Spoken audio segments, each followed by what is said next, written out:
The problem is almost everyone who's giving advice has an axe to grind.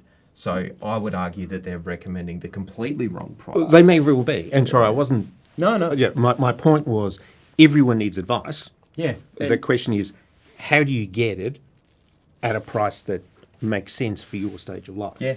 And clearly, if you rock up to a boutique firm at the top end of town and you've got $50,000 to invest, they're going to show you the door. And if you're an individual advisor where there's a shortage of advisors, so there's now fewer advisors than the country needs. We actually have much lower numbers of advisors than the UK, for example, per head.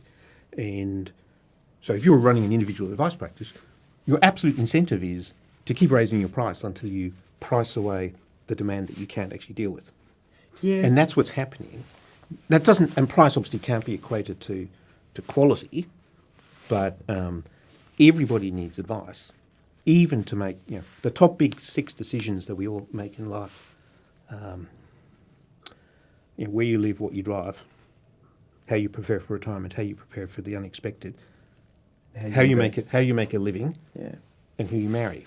And the first 4 of those sort of need financial advice. And there's not enough financial advisors to That's marry right. everyone. You're correct. And the cost of financial advice is so high as but- well. So that's the dilemma that the consumer faces. In that vein, I do think people should do need more advice, but I'd argue that financial advisors as a whole are the worst people to give it because, again, there's just so many conflicted vested interests that govern the advice they give. And I agree with all your points. And, but and certainly vertical integration, that is where you have advisors licensed by super funds or fund managers or insurance companies or banks,